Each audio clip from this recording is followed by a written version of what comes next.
आज स्टार्ट करेंगे हम लोग गेम थ्योरी के ऊपर। ठीक है, तो सबसे पहले गेम थ्योरी का बेसिक्स क्या है वो समझते हैं।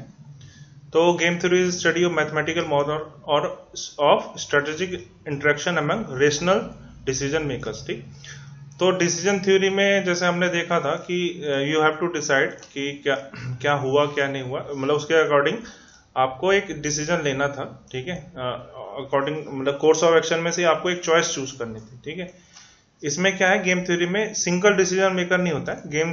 गेम थ्योरी में बेसिकली आपके दो या दो से अधिक डिसीजन मेकर्स रहते हैं। ठीक है, सबसे पहली बात तो ये, लेकिन आपके आपके कोर्स में खाली दो ही पर्सन्स के लिए है। ठीक, तो बेसिकली क्या होगा कि पूरी गेम थ्योरी में आप ये देखेंगे कि यू हैव टू पर्सन्स। ठीक है, टू पर्सन्स होंगे जो आपस में कुछ ना कुछ प्रॉफिट और लॉस के लिए कुछ ना कुछ करते रहते हैं। ठीक है, तो और ये गेम थ्योरी में क्या होता है, ये मैथमेटिकल मॉडल है जिसमें जो डिसीजन मेकर्स हैं दैट आर रेशनल, मतलब वो थोड़े समझदार टाइप के, मतलब जो भी डिसीजन वो लेते हैं रैंडमली नहीं लेंगे, वो अपने दिमाग से देखेंगे कि उनको प्रॉफिट हो रहा है तभी वो डिसीजन लेने की कोशिश करेंगे। ठीक है, सो इससे हमें ये चीज पता चलती है कि ये मोर देन वन पर्सन की चीज है गेम थ्योरी।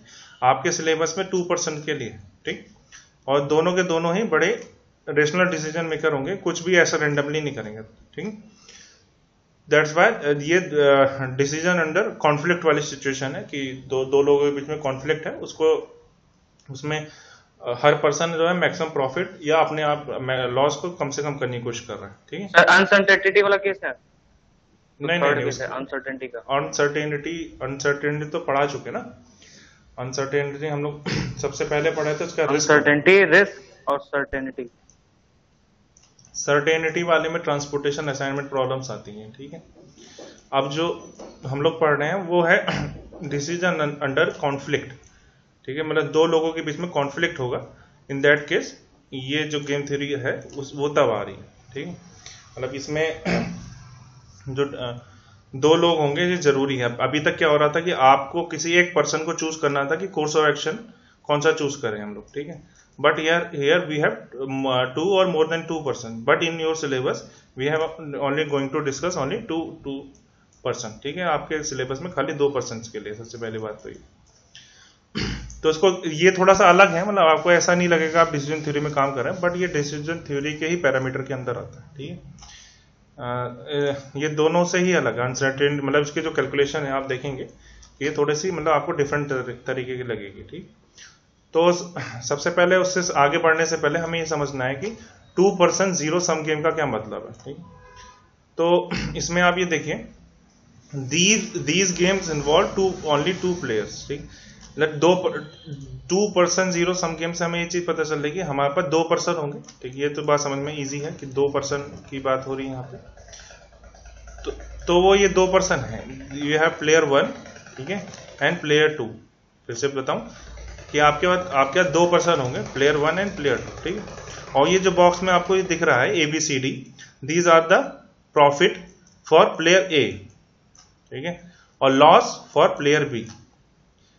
फिर से बोलता हूं कि आपके पास 2% होंगे, प्लेयर 1 एंड प्लेयर 2 यहां पे जैसे दिखा रखा है, और ये जो आपके बॉक्स के अंदर a small b small c and small d यहां पे आपको दिख रहा है, these are called your profit. ये प्रॉफिट है प्लेयर a के लिए, प्लेयर 1 के लिए, और लॉस है प्लेयर 2 के लिए। ठीक है, इसका मतलब ये है कि जो जो अगर यहाँ पे कोई मैं a की जगह अगर मैं 10 रख रहा हूं, तो ये चीज दिखा रही है कि अगर वो दोनों के दोनों ऐसे सिचुएशन में आते हैं जिनमें उनको ए चूज करना पड़ रहा है, देन ये क्या शो कर रहा है, ये चीज शो कर रहा है कि प्लेयर 1 को जो है 10 रुपए का फायदा हुआ और प्लेयर बी को जो है 10 रुपए का लॉस हुआ। ठीक है, तो प्लेयर ए क्या चाहेगा, अपने प्रॉफिट को मैक्सिमाइज करना चाहेगा। ठीक है, और प्लेयर बी क्या कोशिश करेगा, प्लेयर बी कोशिश करेगा कि वो अपने लॉस को मिनिमाइज कर ले। ठीक है, लॉस को मिनिमाइज करने की कोशिश करेगा, और प्लेयर ए क्या करेगा, अपने प्रॉफिट को मैक्सिमाइज करने की कोशिश करेगा। ठीक है, प्रॉफिट को मैक्सिमाइज करने की कोशिश करेगा।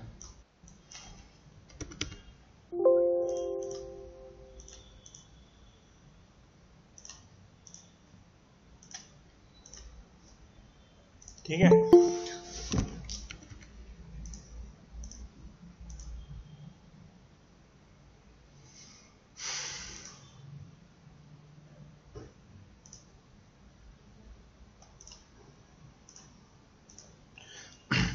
दैट्स वाई, क्योंकि यहाँ पे क्या हो रहा है कि प्लेयर ए प्रॉफिट को मैक्सिमाइज करने की कोशिश कर रहा है और प्लेयर सेकंड जो है, player second is going to minimize his losses. ठीक है, यहाँ पे दो प्लेयर हैं, दैट्स वाई 2%। और जीरो सम गेम का मतलब ये है कि फर्स्ट का प्रॉफिट सेकंड का लॉस। ठीक है, यानी मतलब एक का प्रॉफिट दूसरे का उतना ही loss, that's why it is called zero sum game. ठीक है, ओवरऑल जीरो जीरो सबका गेम का सम देखेंगे तो जीरो आएगा। ठीक है, that's why this situation is called 2% zero sum game. और ये बेसिक कंजम्पशन आपको हमेशा रखना है इसमें आगे आगे चलते हुए कि वी हैव 2% और उनका जो गेम है वो zero sum game. Zero sum game से मतलब ये है कि प्लेयर वन का जितना प्रॉफिट हो रहा है प्लेयर टू का उतना ज्यादा लॉस हो रहा है। अगर यहाँ पे 10 है तो इसका मतलब ये है कि अगर प्लेयर वन को चूज कर रहा है और प्लेयर सेकंड भी ए चूज कर रहा है तो इसका मतलब प्लेयर वन को जो है 10 रुपए का प्रॉफिट हो रहा है और प्लेयर सेकंड को 10 रुपए का लॉस हो रहा है। ये चीज दिखा रहा है। ठीक है, that's why it is called two sum game. ठीक, तो अब इंपॉर्टेंट टर्मिनोलॉजी आती। ठीक, सबसे पहला प्लेयर्स क्या होता है? प्लेयर्स वो जो लोग अपोनेंट्स को हम लोग यहाँ पे प्लेयर बोलते हैं। ठीक है, जिनका अपोजिंग इंटरेस्ट होता है, जैसे हमारे केस में फर्स्ट एंड सेकंड।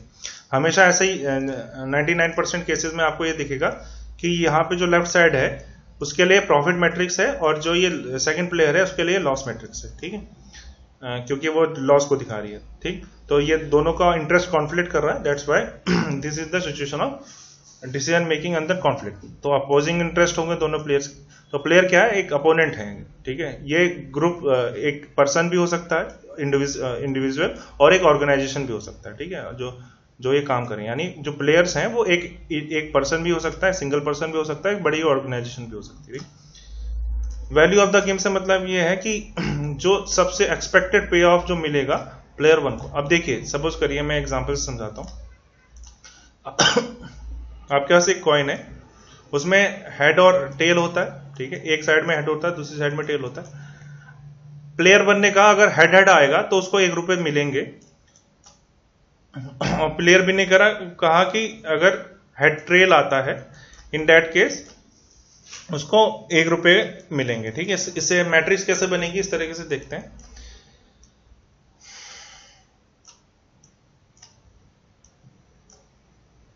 ये प्लेयर वन की साइड है, ये प्लेयर टू की साइड है।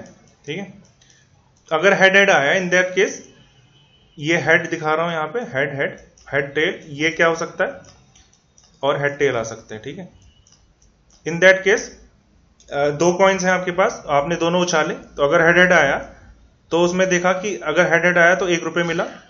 अगर टेल टेल आया तो यहां पे 1 लिख रहा हूं, अगर हेड टेल आया तो इन केस -1 लिख रहा हूं, और ट्रेल हेड आया तो उसमें -1 लिख रहा हूं। इसमें क्या है दिखा रहा है कि अगर दोनों सेम आए, हेड हेड आया दो कॉइन्स के अंदर और टेल टेल आया, तो प्लेयर ए को फायदा होगा। अगर हेड ट्रेल आया और टेल हेड आया तो क्या होगा?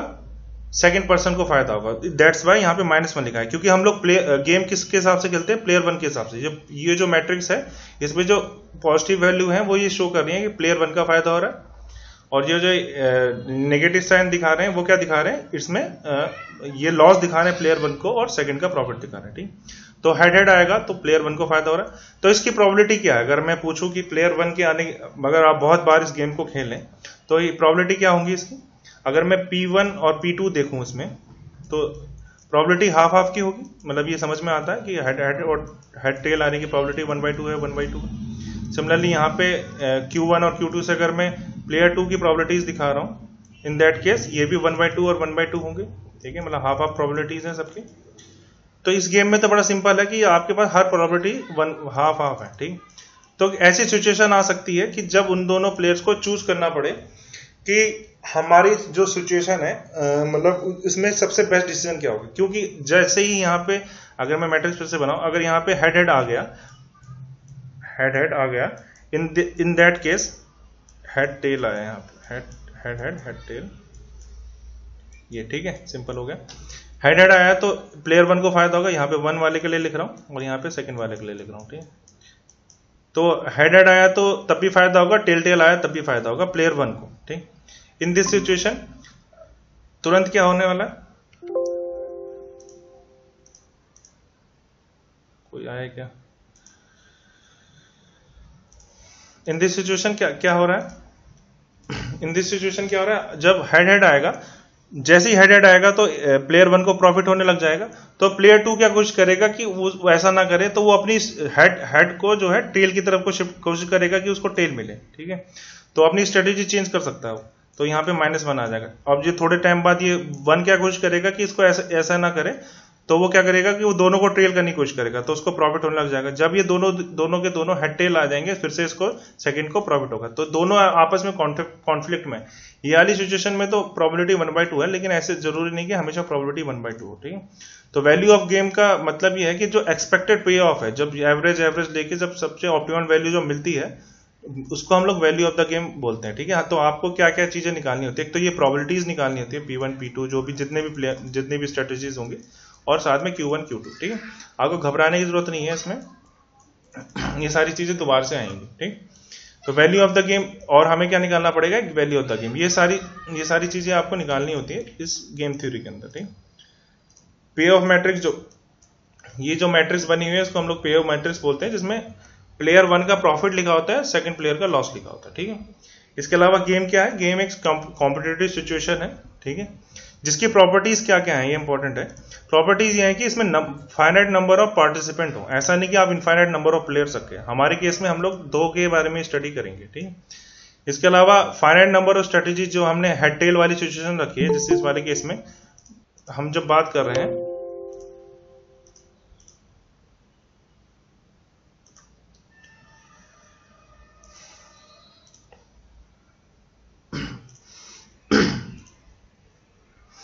इस वाली सिचुएशन में जब हम बात कर रहे हैं, तो हमारे पास 2 ही स्ट्रेटेजीज हैं प्लेयर 2 के लिए, और 2 स्ट्रेटेजीज हैं प्लेयर 1 के लिए। ऐसा जरूर नहीं, यहाँ पे क्या हो सकता है, प्लेयर 1 के लिए 10 स्ट्रेटेजीज हो, ठीक है, TB ST ऐसे कुछ भी नंबर ऑफ स्ट्रेटेजीज हो सकते हैं, ऐसे प्लेयर 2 के लिए भी नंबर ऑफ स्ट्रेटेजी हो सकते हैं, बट वो इनफाइनाइट नहीं होनी चाहिए। ऐसा नहीं कि वो इनफाइनाइट नंबर ऑफ स्ट्रेटेजी, तो number of strategies should be finite, ठीक है। और उस गेम का कोई ना कोई रिजल्ट निकलना चाहिए, ये इंपॉर्टेंट चीज है किसी भी गेम की, जब आप कोई भी गेम खेलेंगे, ठीक। These are the important terminology. Hello, आवाज आ रही है?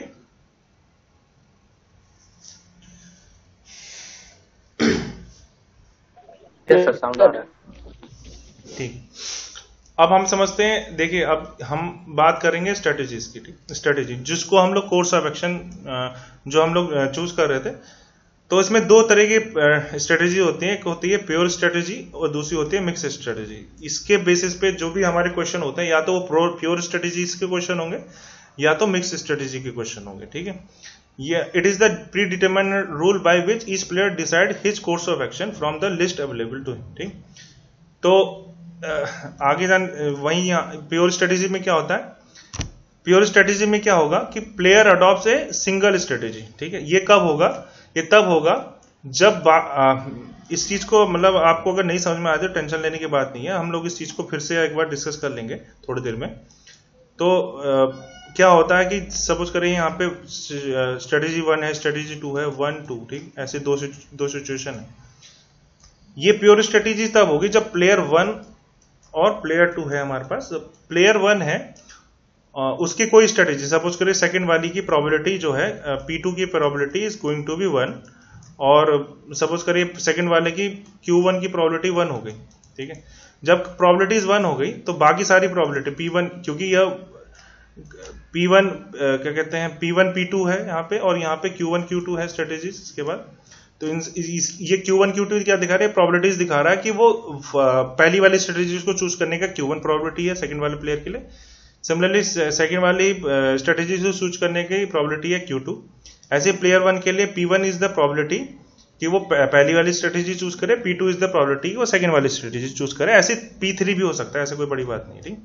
तो अब क्योंकि हमें पता है कि कोई ना कोई स्ट्रेटेजी को चूज करनी है, तो P1 प्लस P2 जो प्रोबेबिलिटीज है, उन सब का सम हमारे पास क्या होना चाहिए, वो होना चाहिए 1 के बराबर। ऐसी Q1 और Q2 है, सपोज करिए 2 ही ऑप्शन है हमारे पास, उन सब का सम 1 के बराबर होना चाहिए। इनमें से कोई भी प्रोबेबिलिटी अगर 1 हो जाती है, ठीक है, for player 1 and player 2, then in that situation क्या होगा, इन दैट सिचुएशन जो हमारे जो गेम होगा वो हमें तुरंत एक ही आंसर दे देगा।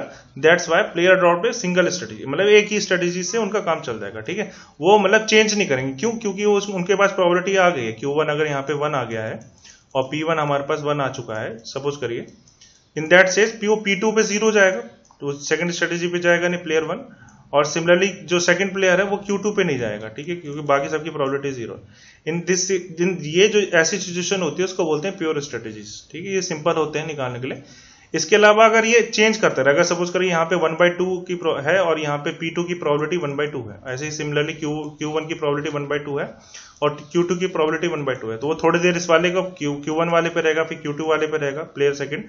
सिमिलरली फर्स्ट वाले का ऑप्शन क्या है कि वो P1 वाली स्ट्रेटेजी पे रहे विद प्रोबेबिलिटी P1, और वो सेकंड वाली स्ट्रेटेजी पे रहे प्लेयर 1 विद प्रोबेबिलिटी P2, तो वो हाफ हाफ में डिवाइड हो जाएगा, तो वो थोड़ी देर सिचुएशन में रहेगा, थोड़ी देर दूसरी सिचुएशन में रहेगा, ठीक है, तो वो डिफरेंट टाइप ऑफ स्ट्रेटेजीज को मिक्स करके कर रहा है, ठीक है, that's why this is called your mix strategy.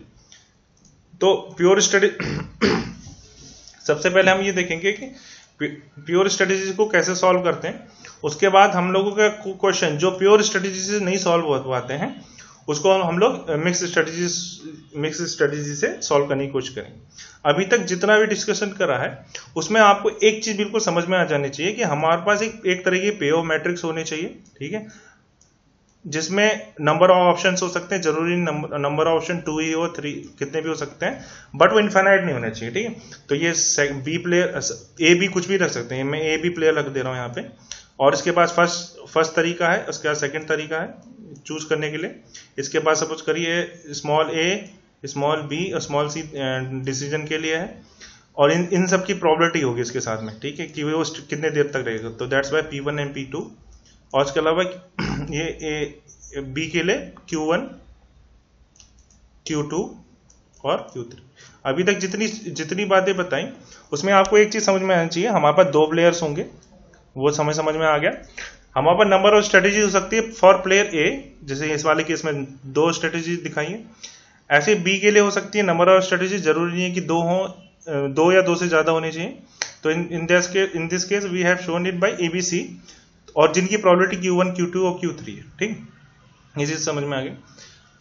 और ये जो भी बॉक्स के अंदर लिखा होगा वो क्या है, ए का प्रॉफिट है और बी का लॉस, इतना अगर आपको अभी तक समझ में आ रहा है तो मेरे ख्याल से आपको कोई भी दिक्कत नहीं आएगी, जो चीजें मैं आगे समझा रहा हूं, ठीक है। अब ये जो चीज है वो हम धीरे धीरे समझ लेंगे कि ये बोलना क्या चाह रहा है। अब मैं समझ रहा हूं, आपको ये चीज क्या पता ना समझ में आ रही हो कि प्योर स्ट्रेटेजी और मिक्स स्ट्रेटेजी में क्या अंतर है, ठीक है। तो लेकिन मैं आपको आगे जाने से पहले ये बता देता हूं कि सबसे पहले आपको प्योर स्ट्रेटेजी की तरीके से सॉल्व करने की कोशिश करनी है, अगर तब ना हो तब आपको मिक्स स्ट्रेटेजी की तरफ बढ़ना है, ठीक है। तो सबसे पहले इसमें एक चीज होती है जिसको बोलते हैं सैडल पॉइंट, ठीक है।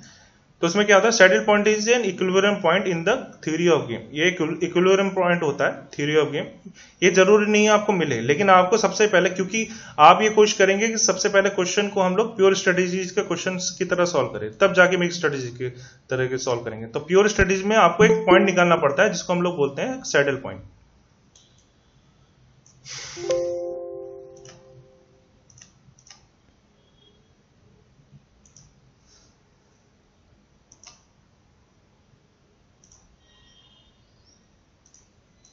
ठीक है, अगर वो सैडल पॉइंट आपको मिल गया तो आपको value of the game, probability सब पता चल जाएंगी, ठीक है। बट अगर वो सैडल पॉइंट नहीं मिला, then in that case you have to shift to your mix strategy question, ठीक है। तो हमारे सबसे पहली चीज ये कि सैडल पॉइंट क्या होता है, ये एक इक्विलिब्रियम पॉइंट होता है, इसको निकालने का तरीका ये है, स्टेप्स लिखे हुए हैं, वैसे मैं समझाऊंगा। Select the minimum value of each row and put a square, ठीक है, इस तरह से स्क्वायर बना देना है। Select the maximum value of each column and put a circle बना देना है, रो वाइज एक स्क्वायर बना देना है और कॉलम वाइज हमें एक सर्किल बना देना है, ठीक है। किसमें, रो वाइज में मिनिमम में बनाना है और कॉलम वाइज में मैक्सिमम बनाना है, ठीक है। अगर ये दो कोई भी सर्किल और स्क्वायर मिल गए तो वो पॉइंट हमारा सैडल पॉइंट हो जाएगा और वही वैल्यू ऑफ द गेम हो जाएगी, ठीक, जो आपका आंसर है, ठीक, वैल्यू ऑफ द गेम वो हो जाएगी। और इस टेक्निक को हम लोग मैक्समिन और मिनीमैक्स टेक्निक भी बोलते हैं, ठीक। अब जो चीज है जो आपको अब समझ में आएगा कि मैं बोलने की क्या कोशिश कर रहा हूं, ठीक। सो क्वेश्चन, आवाज आ रही है ना मेरी? Hello, yes sir. हाँ, ठीक, थैंक यू। तो हमारे पास ये क्वेश्चन है, इसमें we have player A and player B, ये हमारे पास प्लेयर ए है, प्लेयर बी है। प्लेयर ए के बाद 4 तरीके हैं, 4 कोर्स ऑफ एक्शन है, 4 स्ट्रेटेजीज हैं बोले एक तरीके से। स्ट्रेटेजी 1 चूज कर सकता है, स्ट्रेटेजी 2 चूज कर सकता है, स्ट्रेटेजी 3 चूज कर सकता है, स्ट्रेटेजी 4 चूज कर सकता है। ऐसे सिमिलरली हमारे प्लेयर बी के पास भी है 1, 2, 3, 4 एंड 5 स्ट्रेटेजी। ठीक है, तो सबसे पहले हमें क्या करना पड़ेगा इस क्वेश्चन को सॉल्व करने के लिए, हमें ये देखना पड़ेगा कि रो वाइज सबसे मिनिमम कौन सा। क्यों? सबसे पहले हमें क्या करना पड़ेगा, रो वाइज सबसे मिनिमम वैल्यू कौन सी है। तो रो वाइज सबसे पहले वाली स्ट्रेटेजी की सबसे मिनिमम वैल्यू कौन सी है, we have -2, 0, 0, 5 and 3। So minimum value is your -2। तो हमने सबसे पहले उसके चारों ओर एक तरीके का स्क्वायर बॉक्स बना लिया इस तरीके से।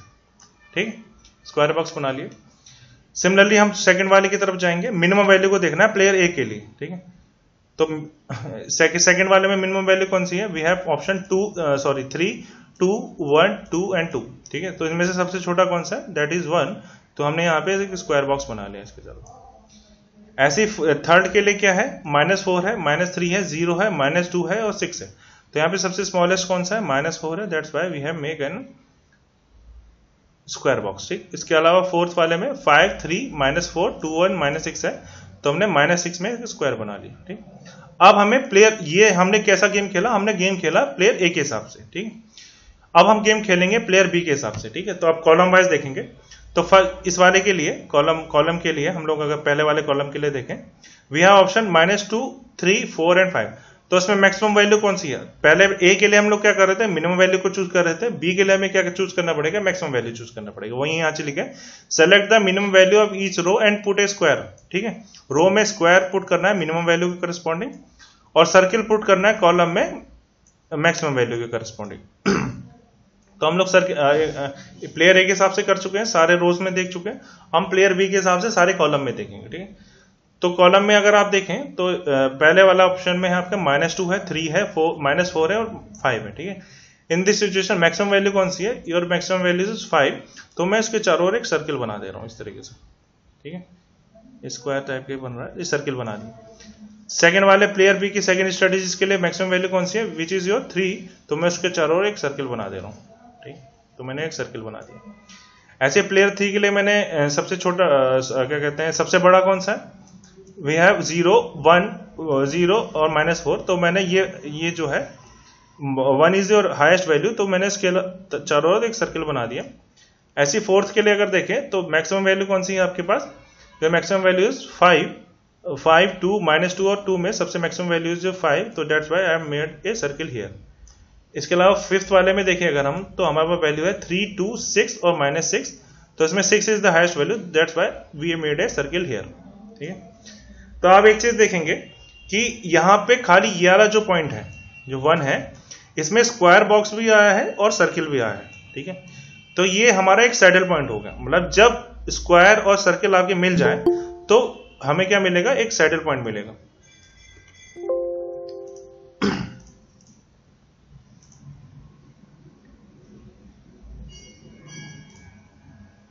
ठीक है,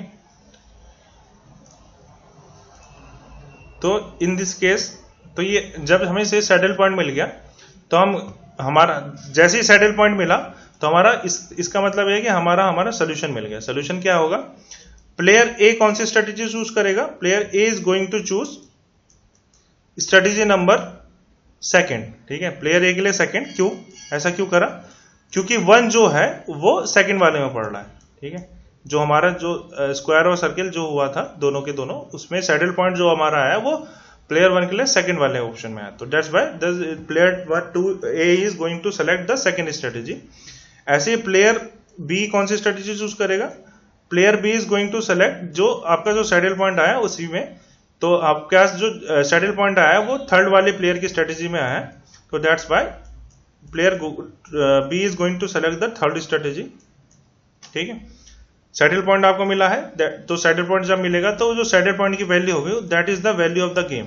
ठीक है, value of the game, value of the game कितनी आ रही है हमारे केस में, दैट इज 1। ठीक, तो आपको आंसर मिल गया।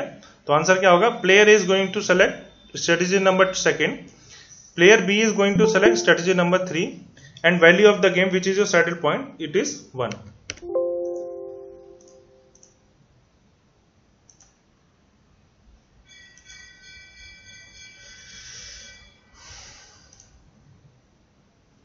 ठीक। तो ये तो सिंपल सिचुएशन हुई कब, जब आपको सैडल पॉइंट मिल रहा है, ठीक है। इसको एक और तरीके से थोड़ा हम लोग समझने की कोशिश करते हैं। एक ये दूसरा क्वेश्चन है, इसमें ये जो सैडल पॉइंट है इसमें भी सैडल पॉइंट मिलने वाला क्वेश्चन है, बट इसको दूसरे तरीके से करा है। दूसरे तरीके से क्या करा है, आपको एक चीज इससे पहले आपको एक चीज समझने की जरूरत है।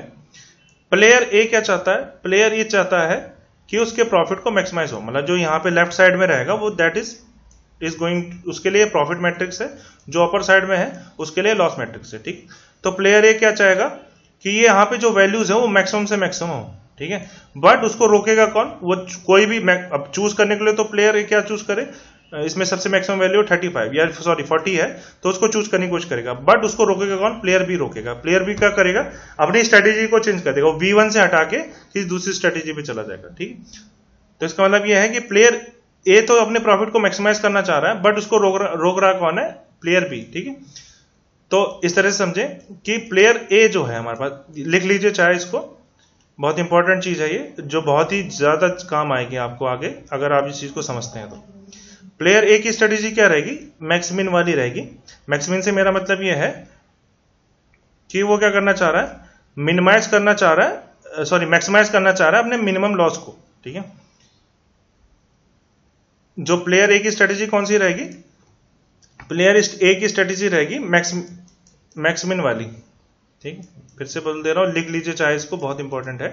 मैक्सिमम वाली स्ट्रेटेजी रहेगी, वो ये क्या दिखा रहा है, प्लेयर ए वो अपना प्रॉफिट तो मैक्सिमाइज करना चाह रहा है, उसको रोक कौन रहा है, प्लेयर बी रोक रहा है, ठीक है। दैट्स वाई प्लेयर ए कुछ करेगा, वो अपने जो मैक्सिमाइज द मिनिमम प्रॉफिट को वो मैक्सिमाइज करने की कोशिश कर रहा है, ठीक है। प्लेयर बी मिनिमाइज करने की कोशिश कर रहा है और प्लेयर ए जो है उसको मैक्सिमाइज करने की कोशिश कर रहा है, ठीक है। तो that's why it is a situation of maximize the minimum profit वाली सिचुएशन, ठीक है, फॉर प्लेयर ए।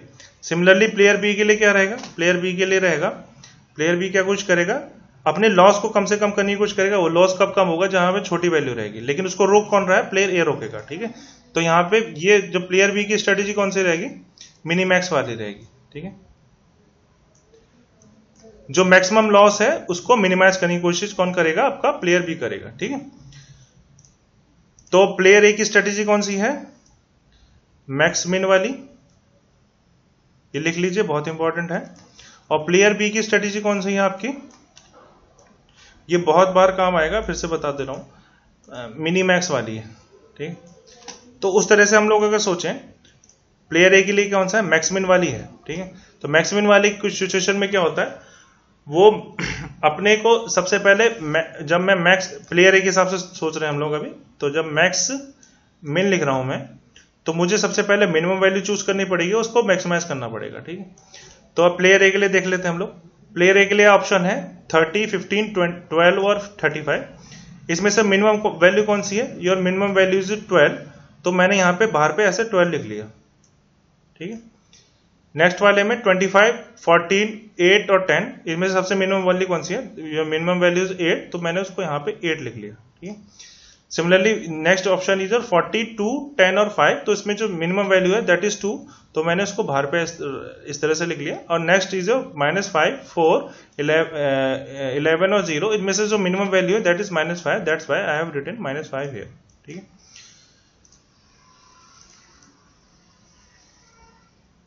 तो ये तो हुआ प्लेयर ए के लिए। अब प्लेयर बी के लिए कैसा है, प्लेयर बी के लिए कैसा है, प्लेयर बी के लिए हमारे पास स्ट्रेटेजी कौन सी है, मिनीमैक्स वाली है, ठीक है। तो सबसे पहले मैक्सिमम वैल्यू चूज करेंगे, तो दैट इज 20, 25, 40 और -5 में मैक्सिमम वैल्यू कौन सी है, दैट इज 40, तो मैंने यहां पे सबसे पहले 40 लिख लिया, ठीक है, इस वाली रो के लिए, सॉरी कॉलम के लिए। फिर नेक्स्ट कॉलम के लिए भी है 15, 14, 2 और 4, दैट्स वाई इसमें इस वाले B2 के लिए हमारे पास 15, 14, 2 और 4 है, दैट्स वाई इसमें जो सबसे हाईएस्ट वैल्यू है that is 15, that we have written here. इसके बाद नेक्स्ट वी हैव 12, 8, 10 और 11 B3 में, तो इसमें मैक्सिमम वैल्यू इज 12, तो उसको मैंने नेक्स्ट लिख लिया। और उसके बाद है 35, 10, 5 और 0, तो इसमें सबसे मैक्सिमम वैल्यू कौन सी है, 35 वाली, that's why I have written here, ठीक। जो ये चीजें हमने यहाँ पे इस तरह से लिख ली। अब ये प्लेयर ए के लिए स्ट्रेटेजी कौन सी है, मैक्स मिन वाली है, तो सबसे पहले आपने प्लेयर ए के लिए मिनिमम वैल्यूज निकाली, और प्लेयर बी के लिए कौन सी है, मिनी मैक्स है, तो सबसे पहले मिनी मैक्स निकाल लिया, अब उसका मिनिमम निकालेंगे। तो 40 प्लेयर बी के हिसाब से देखिए तो 40, 15, 12 और 35 में मिनिमम वैल्यू कौन सी है, दैट इज 12, तो मैंने उसको हाईलाइट कर लिया 12। और प्लेयर ए के हिसाब से मैक्सिमम स्ट्रेटेजी लगी, तो हमने सबसे पहले मिनिमम वैल्यूज निकाली, उसका मैक्सिमम कौन सा आएगा, दैट इज ऑल्सो 12। ठीक है, ये दोनों अगर एक हैं तो हमारे पास वैल्यू ऑफ द गेम ये हो जाएगी, वैल्यू ऑफ द गेम 12 हो जाएगी अगर ये दोनों एक हैं। ठीक है, तो वो वैल्यू ऑफ द गेम हो जाएगी 12 मेरी। और प्लेयर ए कौन सी स्ट्रेटेजी चूज करेगा, प्लेयर कौन सी strategy is going to choose, that player A is going to choose A1 strategy, और प्लेयर बी कौन सी स्ट्रेटेजी चूज करेगा, B is going to choose B3 strategy. ऐसा क्यों करा, क्योंकि ये 12 जो पॉइंट आया वो आया है A1 और B3 के कॉमन पॉइंट पे। ठीक, फिर से एक बार देख लेते हैं। सबसे पहले हमने क्या करा, हमें एक चीज पता है कि प्लेयर ए कौन सी स्ट्रेटेजी चूज करेगा, मैक्स मिन वाली। ठीक है, तो यहां पे सबसे पहले हमने जो रो वाइज है हमें क्या करना पड़ेगा, इस तरीके से मिनिमम वैल्यू को चूज करना है। तो हमने यहाँ पे सबसे पहले चूज करा, ये जो यहाँ पे लिखा हुआ है 12, या सेकंड वाले में मिनिमम वैल्यू क्या है 25, 14, 8 और 10 में, दैट इज 8। उसके बाद 40, 2, 10 और 5 में हमारे पास मिनिमम वैल्यू कौन सी है, दैट इज 2, तो वहां पे 2 लिख लिया। और इस A4 में कौन सी है, -5, 4, 11 और 0, तो -5 इज द स्मॉलेस्ट वैल्यू। और ए की स्ट्रेटेजी कौन सी रहती है, मैक्सिमिन वाली, तो मिनिमम वैल्यू पहले चूज करिए, उसके बाद मैक्सिमम वैल्यू चूज करेंगे इसमें से, दैट इज 12, तो मैंने इसको 12 पे सर्किल बना लिया। ठीक, ये तो सबसे पहली चीज हो गई। अब हम प्लेयर बी के हिसाब से देखेंगे, तो प्लेयर बी के लिए स्ट्रेटेजी कौन सी है, he is going to select mini max technique, तो सबसे पहले मैक्सिमम वैल्यू चूज करेगा, उसमें से मिनिमम वैल्यू चूज करेगा। तो यहां हमारे पास जो कॉलम वाइज हमें देखना है B1 के लिए, तो B1 में जब आप देखेंगे तो वी हैव 20, 25, 40 और 5 में मैक्सिमम वैल्यू कौन सी है, दैट इज 40, तो that's why we have written 40 here. Next maximum value in B2 is 15, 14, 2 और 4 में 15 is the maximum value, that's why I have written here, that is 15। 12, 8, 10 और 11 में, तो 12 is the highest value, that's why I have written here. ठीक, और next ये 35, 10, 5 और 0 में B4 में we have maximum value of 35, that's why I have written here. ठीक, इनमें से अब ये कौन सी मैक्सिमिन वाली है, तो अब सबसे पहले मैक्सिमम वैल्यू चूज करिए बी के लिए, उसमें से मिनिमम वैल्यू चूज करनी है, तो मिनिमम वैल्यू 40, 15, 12 और 35 में कौन सी है, 12 है, तो that's why I am make a circle here.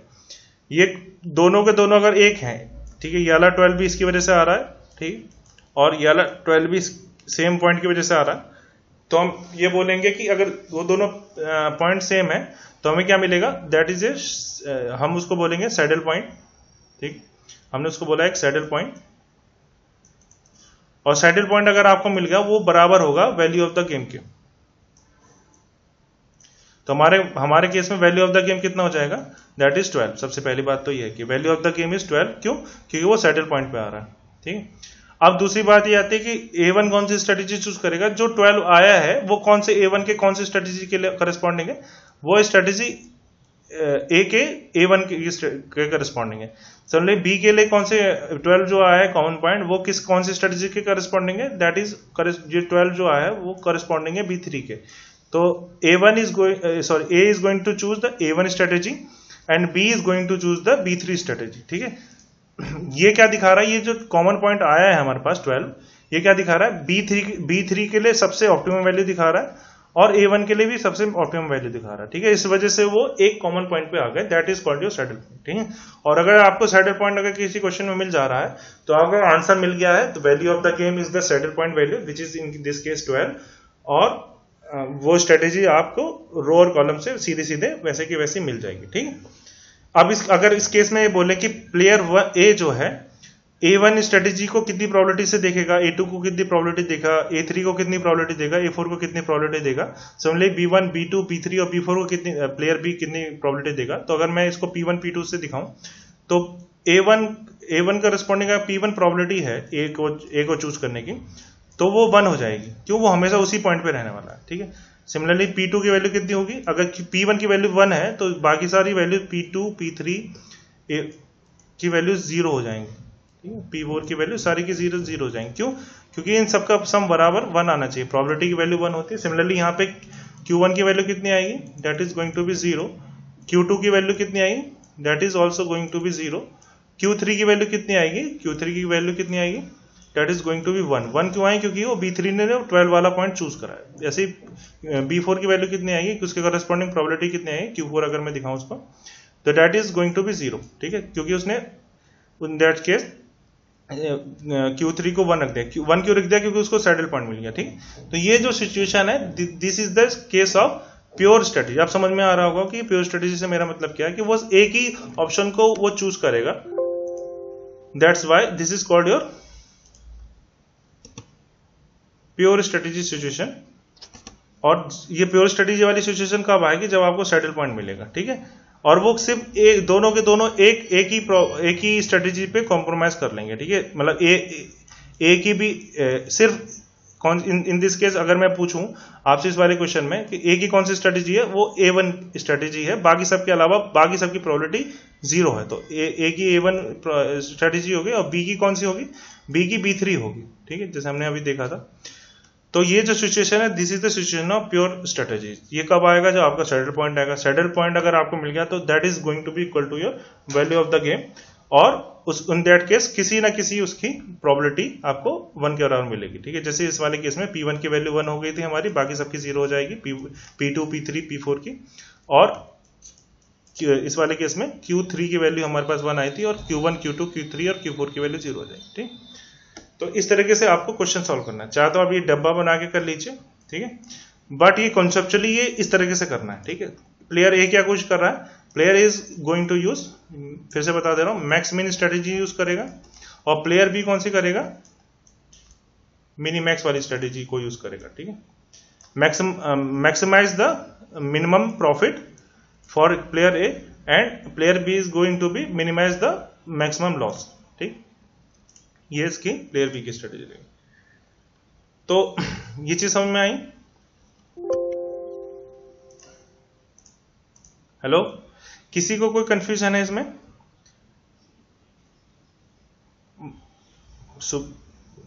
I think किसी को कोई कंफ्यूजन नहीं है, तो हम लोग अब आगे बढ़ते हैं। किसी को कोई सवाल है?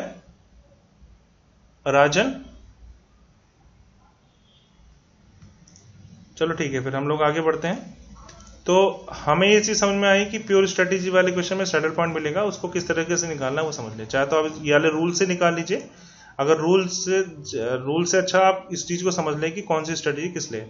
अगर प्लेयर ए के लिए देखेंगे तो पहले मिनिमम निकालना पड़ेगा उसका, फिर मैक्सिमम निकालना है, और प्लेयर बी के लिए पहले मैक्सिमम निकालना है उसका, मिनिमम निकालना है। तो मिनी मैक्स और मैक्स मिन। ठीक है, एक को याद कर लीजिए, दूसरा अपोजिट हो जाएगा। तो प्लेयर ए का याद कर लीजिए, ही इज गोइंग टू, मैं बार बार हाईलाइट इसलिए कर रहा हूं कि ये आपको पूरे यूनिट में काम आने वाला है।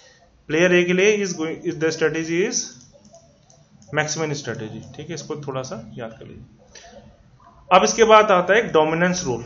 ठीक है, डोमिनेंस रूल बेसिकली क्या है, this is the principle of dominance in game theory, also known as dominant strategy और dominance method. State that if one strategy of a player dominates over the other strategy in all condition, then latter strategy can be ignored. ठीक है, अब इसको इस तरह से समझ सकते हैं कि अगर मान लीजिए एग्जाम्पल के तौर पे मैं लेता हूं, अगर A1 वाले में सारी की सारी वैल्यू हायर होंगी A3 वाले से, तो प्लेयर ए के लिए बढ़िया है, क्योंकि वो प्रॉफिट करना चाहता है। प्रॉफिट कब होगा, जब वो वैल्यूज को ज्यादा चूज करे। अगर किसी वजह से A4 की वैल्यू सारी की सारी लो मिल जाती है आपको A1 से, तो A4 वो कभी नहीं जाएगा। ठीक है, बात समझ में आ रही है? क्यों? क्योंकि वो A1 को चूज करेगा, क्योंकि उसमें सारी की सारी वैल्यू हायर। जैसे इस वाले क्वेश्चन में भी देखें तो 20 को कंपेयर करें -5 से तो 20 बड़ा है, 15 को कंपेयर करें 4 से तो 15 बड़ा है, 12 को कंपेयर करें 11 से तो 12 बड़ा है, 35 को कंपेयर करेंगे 0 से तो 35 बड़ा है। तो वो प्लेयर ए कभी भी A4 को चूज नहीं करेगा। ठीक है, क्यों नहीं चूज करेगा? कि वो चाहता है कि उसका मैक्सिमम प्रॉफिट हो। मैक्सिमम प्रॉफिट कब होगा, जब वो हाईएस्ट वैल्यू चूज करेगा, और सारी की पूरी रोज को जो है किसी दूसरे रो के कंपैरिजन में कम मिल रही है, तो उस वाले रो को आप लोग एलिमिनेट कर सकते हैं। This is the basic principle. और प्लेयर बी क्या कोशिश करेगा कि वो छोटी से छोटी वैल्यू रखे इस बॉक्स के अंदर। ठीक है, तो किसी वजह से अगर मान लीजिए दो रो के बीच में सपोज करिए किसी भी दो रोज के बीच में, अभी मैं उसको नहीं कह रहा हूँ, किसी दो कॉलम के बीच में, सॉरी, दो कॉलम के बीच में बी प्लेयर के लिए आपको ये मिल रहा है कि कोई भी वैल्यू बड़ी है, ठीक है, तो वो क्या करेगा, प्लेयर बी क्या कोशिश करेगा, छोटी वाली वैल्यूज को चूज करने की कोशिश करेगा। बात समझ में आ रही है? अभी इस वाले क्वेश्चन में नहीं ऐसा हो पा रहा है, बट किसी कॉलम के करस्पॉन्डिंग अगर ये सारी की सारी वैल्यू आपको छोटी मिलती है दूसरे वाले कॉलम के से, सारी कॉरेस्पॉन्डिंग वैल्यूज से, जैसे इन दोनों को कंपेयर करें 20 और 12 में, 25 और 8 में, 40 और 10 में, और -5 और 11 में, ठीक है।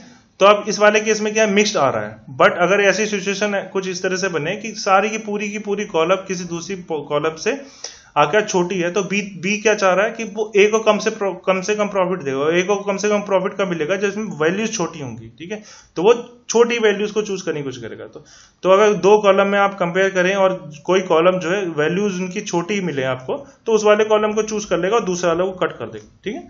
This is the basic philosophy behind the dominance rule. ये कोई मेथड नहीं है, ठीक है, ये बेसिकली क्या है, आपके जो साइज है उसको डिक्रीज करने का काम करता है, ठीक। ऐसा क्यों है, क्योंकि हम लोग ज्यादातर अगर आगे मेथड देखेंगे जिसमें हमें मिक्स्ड स्ट्रेटजी के क्वेश्चन सॉल्व करने होंगे, in that situation we have generally matrix और 2 into 2 और 2 into n और m into 2 वाले, ठीक है।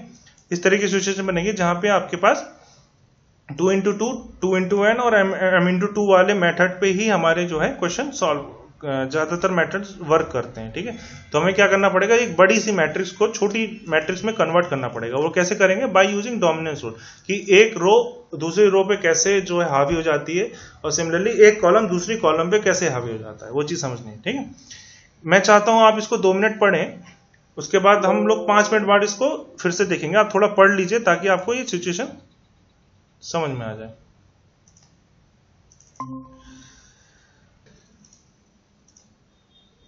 जी सर। तो एग्जाम्पल ये इस तरह से है, स्टार्टिंग से ये आपको टेबल दिख रही है, ठीक। इसमें we have 2 players, player A and player B, ठीक है। अभी नहीं, प्लेयर ए, हेलो, नहीं दिख रही, पीपीटी नहीं दिख रही है? आ गई सर, अभी दिखी, अभी जस्ट दिखी। ठीक ठीक, थोड़ा स्लो वर्क कर रहा है। तो प्लेयर ए और प्लेयर बी है आपके पास। तो प्लेयर ए के पास स्ट्रेटेजी है A1 A2, thank you, A3 and A4, and player B के पास स्ट्रेटेजी है B1 B2 B3 and B4, ठीक है। और ये मैंने जैसे बताया कि प्लेयर ए के लिए क्या है, प्रॉफिट मैट्रिक्स है, और बी के लिए क्या है, लॉस मैट्रिक्स है। That's why this is situation of 2 person, जहां पे 2 लोग खेल रहे हैं, और जीरो सम गेम का मतलब है कि एक का प्रॉफिट दूसरे का लॉस हो रहा है, ठीक है। That's why this is a situation of 2 person zero sum game, ठीक है, यानी टोटल जो है सम गेम का क्या है, 0 है। तो अब इस सिचुएशन को हम लोग देखेंगे। तो अब आप जैसे अगर मैं कंपेयर करूं between your third and fourth row, ठीक है, थर्ड और फोर्थ रो को अगर कंपेयर करेंगे, तो क्योंकि प्लेयर ए क्या चाहता है, प्लेयर अपने प्रॉफिट को बढ़ाना चाहता है, तो वो ये चाहेगा कि जो भी टेबल के अंदर रहे वो सबसे बड़ी वैल्यू को चूज कर ले, बट उसको रोकेगा प्लेयर बी, ठीक है। तो प्लेयर ए क्या कोशिश करेगा, अपने ये सबसे बड़ी वैल्यूज को चूज करने की कोशिश करेगा। प्लेयर बी कोशिश क्या करेगा, इस टेबल के अंदर सबसे छोटी वैल्यू रहे, क्योंकि जितनी बड़ी वो वैल्यू रहेगी उसके अंदर उतना उसको लॉस होगा, तो वो क्या कोशिश करेगा, सबसे छोटी वैल्यूज को चूज कर पाए, ठीक है। तो प्लेयर ए के लिए अगर मैं ये देखूं, A3 और A4 को अगर मैं कंपेयर करूं, तो 2 और 3, तो उसमें बड़ा कौन सा है, तो 3 is greater as compare to 2। Similarly 1 और 3 को कंपेयर करूं, तो 3 is greater as compare to 1। 4 and 5 को कंपेयर करूं, तो 5 इज ग्रेटर, ऐसे यहाँ पे 2 और 3 में कौन बड़ा था, 3 इज ग्रेटर। 1 और 3 में कौन बड़ा था, 3 इज ग्रेटर। 4 एंड 5 में कौन बड़ा है, 5 इज ग्रेटर। 0 और 2 में कौन सा बड़ा है, 2 इज ग्रेटर, ठीक है। तो A4 के कंपैरिजन में A3 जो है इंफीरियर है, बात समझ में आ रही है। तो इस वजह से हम लोग क्या करेंगे, A3 को कैंसिल आउट कर देंगे। क्यों कर दे रहे हैं, क्योंकि वो कभी भी ये नहीं करेगा कि वो A3 पे जाए, क्योंकि उसमें values as compare to A4 सारी की सारी वैल्यूज कम है। अब सर आपका एक क्वेश्चन आ सकता है कि सर अगर ऐसी बात है तो अगर मिक्स सिचुएशन बनेगी तब इसमें क्या करेंगे, तो मिक्स सिचुएशन अगर बनेगी तो हम लोग इस तरह से एलिमिनेट नहीं कर सकते, सारी की सारी वैल्यूज चेक करनी है आपको, सबसे पहली बात तो ये, ठीक है। अब आपका दूसरा क्वेश्चन ये आ सकता है, सर आप अभी तो यहाँ पे लिखा हुआ है इसलिए आप बोल दे रहे हैं, A3 को हम लोग गायब कर दें, बट हमें क्वेश्चन में कैसे समझ में आएगा कि ऐसा करें, ये सवाल आ रहा होगा आपके दिमाग में, ठीक है। हमने आगे से A3 को क्यों लिया A4 से, A2 को क्यों नहीं कंपेयर करा, तो देखिए इसका कोई रूल नहीं है, मैं बता दे रहा हूं, ऐसा कोई रूल नहीं है, बट एज ए स्टार्ट करने के लिए आपको थोड़ा इजी हो जाए तो आप एक काम कर सकते हैं कि 3 इन सबको ऐड कर लीजिए एक रो वाइज, ठीक है। रो वाइज आप सबको ऐड कर लीजिए और कॉलम वाइज भी ऐड कर लीजिए, क्योंकि ऐसा, और फिर जो सबसे हाईएस्ट वैल्यू आए, जैसे यहाँ पे 3, 5, 4 और 2 को ऐड करके कितना आएगा, 3, 5 और 8 प्लस 4 12, 12 प्लस 2 कितना आया 14। ऐसे ही मान लीजिए यहाँ पे 13 आया 14, ठीक है, और इधर पे 12 आया और इधर सपोज करें 9 आया, ठीक है।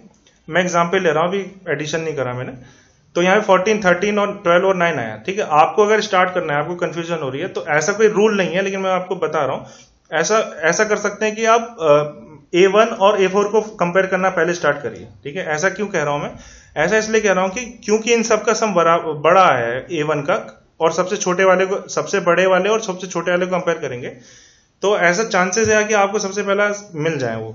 ऐसा इसलिए है क्योंकि जो वैल्यू, जो सम क्या है, टेबल के नंबर्स का सम है, और वो वैल्यू अगर बड़ी होंगी तो बड़ा सम आएगा, ठीक है। तो लेकिन ऐसा कोई रूल नहीं है, ठीक। तो आप रैंडमली भी कर सकते हैं, कुछ अगर आपको कंफ्यूजिंग हो रही है बहुत ज्यादा, तो इस तरह से भी मैट्रिक्स को छोटा साइज कर सकते हैं, ठीक है। तो इस वाले केस में जैसा हमने समझा, A3 और A4 में A3 एलिमिनेट हो जाएगा, क्योंकि सारी की सारी वैल्यूज कंपेयर करें 2 और 3 में, 1 और 3 में, 4 और 5 में, 0 और 2 में, सारी की सारी वैल्यू A4 की बड़ी है A3 के कंपैरिजन में, तो हमने ये वाला एलिमिनेट कर दिया। तो ये जो टेबल है हमारे पास, A3 इसमें से गायब हो जाएगा, दैट वो जो टेबल मिली वो हमें ये वाली टेबल मिली जो सेकंड नंबर पे, ठीक है। बात समझ में आ रही है, जो मैं जिसपे अभी मार्क कर रहा हूं, ठीक। अब इस वाले में हम लोग ये अगर ये देखें, अगर हम कॉलम नंबर सेकंड और कॉलम नंबर 4 को कंपेयर करें, तो 5 is greater as compare to 2, 6, इस वाले में सेकंड और फोर्थ में देखिएगा, 5 is greater as compare to 2, 6 is greater as compare to 4, column wise कर रहे हैं हम लोग, ठीक है। तो ये ऐसे गोला बना लिया। ऐसे 3 is greater as compare to 2, तो 3 में गोला बना लिया। तो बी कौन सी वाले को एलिमिनेट करने की कोशिश करेगा, बी एलिमिनेट करने की कोशिश करेगा कॉलम नंबर 2 को। क्यों ऐसा कर रहा है वो, क्योंकि बी कोशिश करेगा कि उसमें सबसे कम वैल्यूज आएगा पूरी की पूरी कॉलम में, एज कंपेयर टू दूसरी कॉलम के उसको छोटी वैल्यूज, बड़ी वैल्यूज मिलेगी, तो वो बड़ी वाली कॉलम को उड़ा देगा, ठीक है। दैट्स वाई 5 और 2 में 5 बढ़ा है, 6 और 4 में 6 बढ़ा है, 3 और 2 में 3 बढ़ा है। ये पूरी की पूरी कॉलम की वैल्यूज दूसरे वाले कॉलम, फोर्थ वाले कॉलम से सेकंड वाले कॉलम की वैल्यू बढ़ी है, that's why B is going to eliminate this, ठीक। अब आपका ये क्वेश्चन हो सकता है, सर ये क्या जरूरी है कि पहले रो करें कि कॉलम करें, ऐसा कुछ भी नहीं है, आप कैसे भी कर सकते हैं, ठीक है। अब इसके बाद जब आपने B2 को एलिमिनेट कर दिया, तो आपके पास टेबल कुछ इस तरह से बची, जिसमें B1 बचा है, B3 बचा है, B4 बचा है, और A1, A2, A4 बचा है, ठीक है। और ये वैल्यूज बची हैं 3, 5, 3, 4, 2, 5, 2, 4, 2, ठीक है। उसको आपने दूसरी वाली नेक्स्ट वाली टेबल में लिख लिया, ठीक। इसके बाद अगर इस वाली टेबल में अगर हम देखें, तो अगर मैं कंपेयर करूं B1 और B4 की वैल्यूज को, तो अगर हम पहले वाले कॉलम B1 और B4 को कंपेयर करें, तो इसमें आप ये देखेंगे 3 इज ग्रेटर एज कंपेयर, 3 को अगर मैं कंपेयर करूं 2 से, तो 3 इज ग्रेटर, 5 को 4 से कंपेयर करूं तो 5 इज ग्रेटर, 3 और 2 को कंपेयर करूं मैं अगर, तो 3 इज ग्रेटर। तो इस वाले में ये क्या करेगा, B1 को एलिमिनेट कर देगा, ठीक है। तो आपके पास खाली इतनी सिचुएशन बच जाएगी। तो ये आपका नेक्स्ट टेबल बनी। अगर इसमें आप कंपेयर करें, अगर मैं रो 1 को रो 3 यानी A4 से कंपेयर करूं, तो इस वाले केस में रो को कंपेयर करना है, A1 और A4 का अगर मैं कंपेयर करूं, उस वाली सिचुएशन में क्या देखेंगे, 5 is greater as compare to 4, और 5 में कौन बड़ा है, 5 इज ग्रेटर। इसमें टाई की सिचुएशन है, 2 और 2 में कौन सा बड़ा है आपके पास, 2 और 2 में 2 बराबर आ रहा है, ठीक है। तो इसमें क्या होगा, ये A1 को एलिमिनेट कर दिया जाएगा। क्यों एलिमिनेट कर जाएगा, क्योंकि A4 की वैल्यू बड़ी है as compare to your A1, ठीक है, और यह भी बराबर है, ठीक है। तो इन दिस केस आपका जो नेक्स्ट टेबल बचेगी वो खाली इतनी सी बची, ठीक। अब आपको इस क्वेश्चन को सॉल्व करना है, ना कि इस क्वेश्चन को, ठीक है। स्टार्टिंग में हमारे पास इतना बड़ा क्वेश्चन था, उसकी जगह आपको अब इस वाले क्वेश्चन को सॉल्व करना पड़ेगा। ठीक है, तो हमने ये जो 4x4 की जो मैट्रिक्स थी उसको 2x2 की मैट्रिक्स में सॉल्व कर लिया। ठीक, ऐसा जनरली आपको करना पड़ सकता है, खासकर जब आपके पास सैडल पॉइंट ना मिले। ठीक है, तो सबसे पहले आपको क्या करना है, कोई भी क्वेश्चन मिले उसमें सबसे पहले कोशिश करिए कि आप सैडल पॉइंट जान लीजिए। अगर आपको सैडल पॉइंट मिल गया तो वही कहानी खत्म हो जाएगी, आपका आंसर आ चुका है, आपको कुछ नहीं करना। अगर सैडल पॉइंट नहीं मिला है, इन दैट केस आप कोशिश करिए कि बाय यूजिंग दिस मेथड, ठीक है, बाय यूजिंग डोमिनेंस रूल, आपको जो है रो और कॉलम को एलिमिनेट करना है। वो तब तक करना है जब तक कि वो 2x2 या फिर इस साइज जितना छोटा कर सके उतना छोटा करना है, सबसे पहली बात तो। ठीक है, अब कई बार वैसे ये जरूरी नहीं है, बट कई बार डोमिनेंस रूल से आपका आंसर भी आ जाता है। ठीक है, जैसे इस वाले क्वेश्चन में हमारे पास ये है, आपके पास ये कॉलम है, ये रो है, तो आपके पास वैल्यू है 9, 4 और 5 और 0। ठीक है, अगर मैं कंपेयर करूं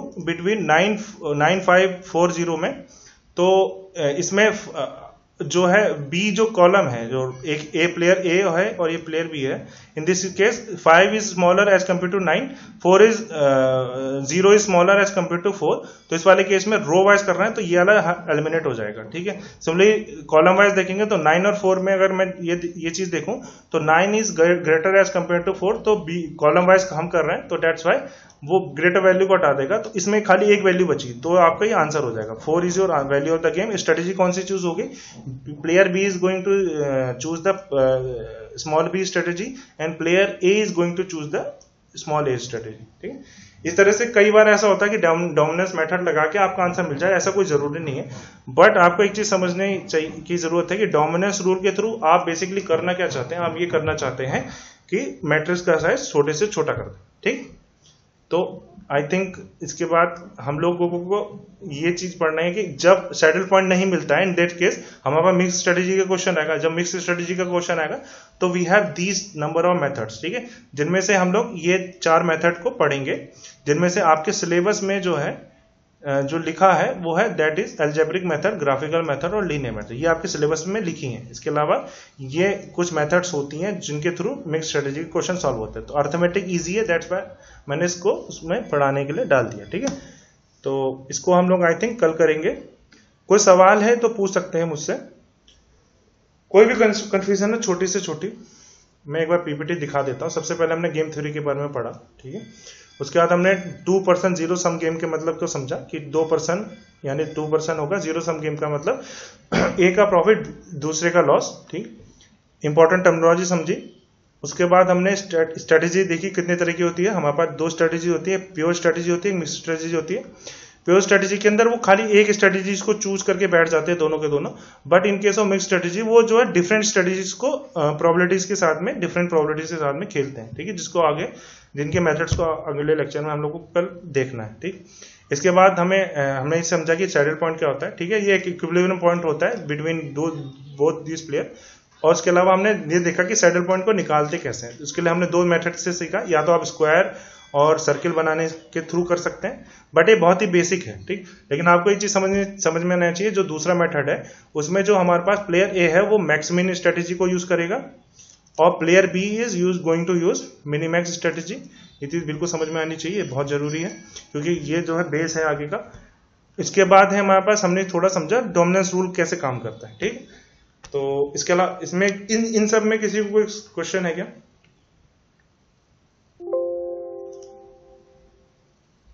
आज का लेक्चर फिर एंड करते हैं। ठीक है।